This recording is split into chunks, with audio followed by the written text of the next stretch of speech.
আসসালামু আলাইকুম। তো কেমন আছেন সবাই? আজকে দেখাবো যে আপনার ফোনের ডায়াল প্যাডটা বারবার আপডেট হচ্ছে। আপনি ওল্ড আপডেটে যাচ্ছেন তাও আবার আপডেট হচ্ছে। তো এটারই আজকে পার্মানেন্ট ওল্ড আপডেটে যেতে পারবেন সেটা দেখাবো। তার আগে নিউ আপডেটের একটা নতুন ফাংশন দেখে নিন। তো এজন্য ডায়াল প্যাডে যাবো। তারপরে 3 লাইন এখানে ক্লিক করব। তারপরে সেটিং এখানে ক্লিক করব। তারপর এখানে একটু নিচে স্ক্রল করলে এখানে দেখুন কলিং কার্ড এটাতে ক্লিক করবেন। তারপর এড এটাতে আপনি আপনার পছন্দ মতন সবাইকে এড করতে পারেন। তো আমি এটাতে এড করলাম। তো তারপরে দেখুন আপনি ফটো ক্লিক করতে পারেন এবং গ্যালারি থেকেও ফটো আনতে পারেন। তো গ্যালারি থেকে ফটো নিয়ে আসবো। তো তারপরে দেখুন এটাতে আমরা ফন্টের কালারও চেঞ্জ করতে পারি। এখানে নিচে চেঞ্জ এটা বোল্ড করতে পারি। তো সে এটা ভালোকে অ্যাডজাস্টও করতে পারবেন। তো এখানে ক্লিক করলে তারপর এটা এভাবে অ্যাডজাস্ট করতে পারবেন। তারপর এখানে ব্যাগে দিয়ে দিবেন। তো এভাবে এখানে ডানে ক্লিক করলে অ্যাডজাস্ট হয়ে যাবে।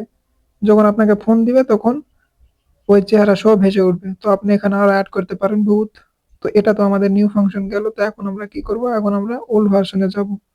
তো এর জন্য আমরা এটাতে হোম বাটনে আসার পর এটা চেপে ধরবো। তারপরে এখানে ক্লিক করব।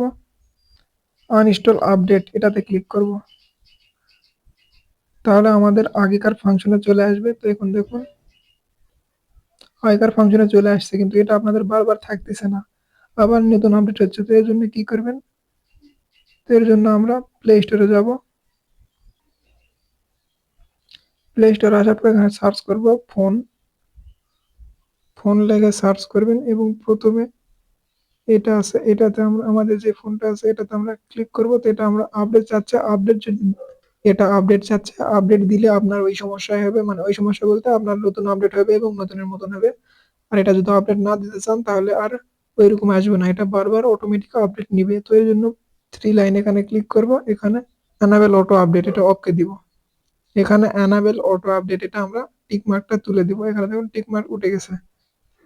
তো এখন আপনাকে আর কিছু করতে হবে না। এখন আপনি হোম বাটনে গেলে এটা সবসময় পার্মানেন্টলি এই ডায়াল প্যাডই থাকবে। কোনো চেঞ্জ হবে না, কিছুই হবে না। এই ডায়াল প্যাডই থাকবে সবসময়। তো ভিডিওটি ভালো লাগলে অবশ্যই লাইক, কমেন্ট এবং শেয়ার করবেন।